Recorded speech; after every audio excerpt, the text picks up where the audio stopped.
reestablish America as a technology leader here in developing, and also how we keep ourselves safe, national security technology-wise, from hacks and other attacks like that.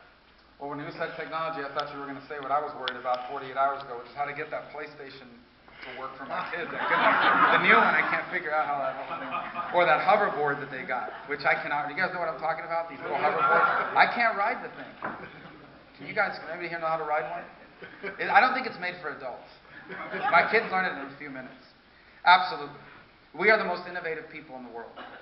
And I want us to continue to lead the world in the development of cutting-edge technologies.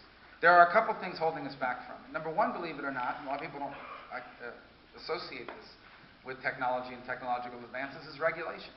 And the reason why regulation stands in the way is that big government has always been used by established industries to keep new competitors from coming up. They know that a small or startup company can't deal with a mountain of regulations, so they support them. It keeps them out. And that's why I believe we need to roll back regulations and cap them so that it doesn't stand in the way of innovation. The second thing is the tax code.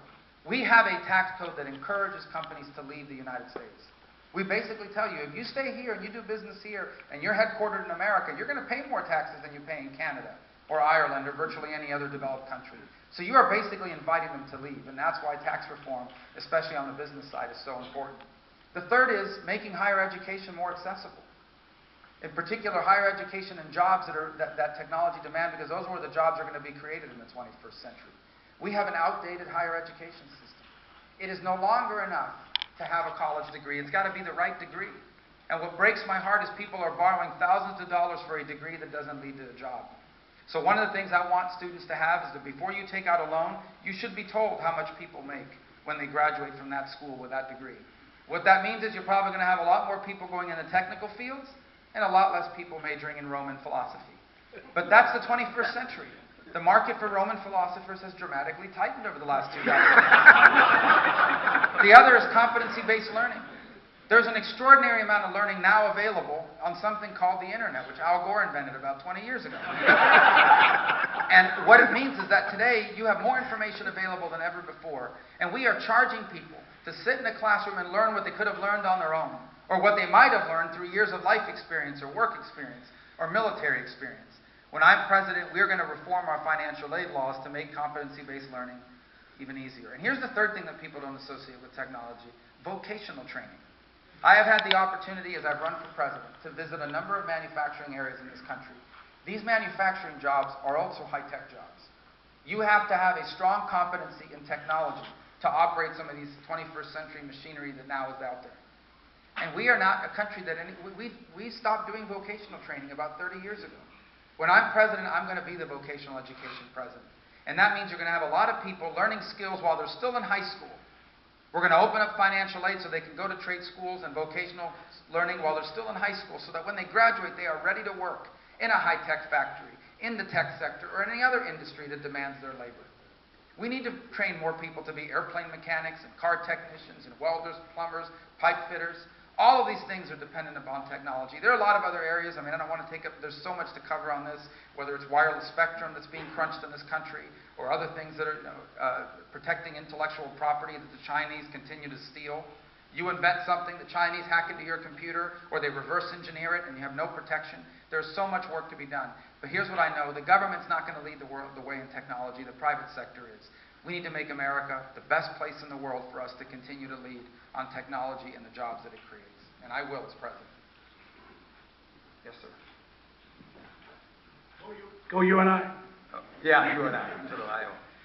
Okay, you said you had like $100,000 student loan? I did. I paid it off with my book. Okay. As I said, available on paperback. It makes a great late Christmas present. I'm sorry. I read in Time magazine that one of the solutions you're suggesting is that you want wealthy benefactors to underwrite the cost of young persons' education in exchange for a percentage of their future salary. Well, that's not exactly the way I would describe it. Oh, okay. Well, I'm reading from Time magazine. Oh, well, then it must be true. Okay. Could you explain? Yeah, sure. Is that some kind of indentured servant type thing? No, of course not. But I'll tell you what indentured service is. I have a follow-up question. Oh, bonus question. Okay, good. Okay, I do like you. But unfortunately, I'm not a Republican. Convince me to switch. No, we're going to switch them today, right here, right now. Convince me to switch so I can caucus for you. Absolutely. You can switch at the polls, you can switch at the caucus. Okay. So on the issue you just described, it's not wealthy benefactors and indentured servitude. That's what the left likes to say, because if it doesn't involve the government, it must be bad. And in their mind, anything that doesn't involve the government is bad. Let me tell you what indentured servitude is. I'll describe indentured servitude. You go to school, you or your parents, or both, take out a loan, and that loan will be with you until you pay it off or you die. You go bankrupt, you can discharge every debt, but not the student loan. You graduate from college with a degree, the degree didn't lead to a job, you're still stuck with the loan. That's indentured servitude. Let me tell you what that program is. That program would allow a student, especially a graduate student, to go to an investment group, the way a small company would.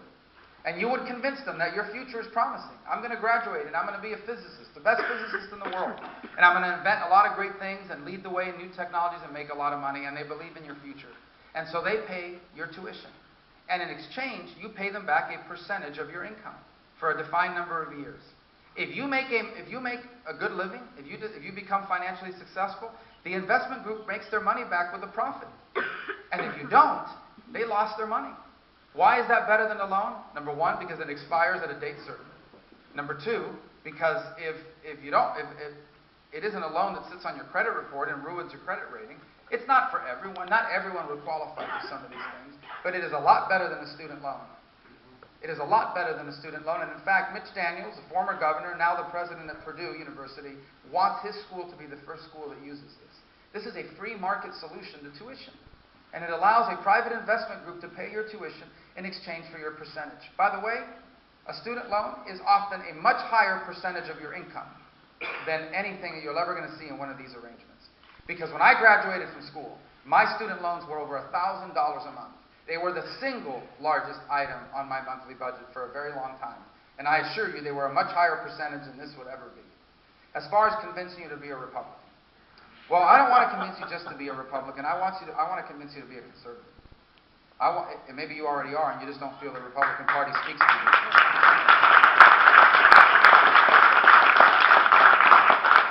Number one, I believe in free enterprise. You want to know why I believe in free enterprise? Because my mother was a housekeeper, as Trey said. My father was a bartender. They never became rich or famous.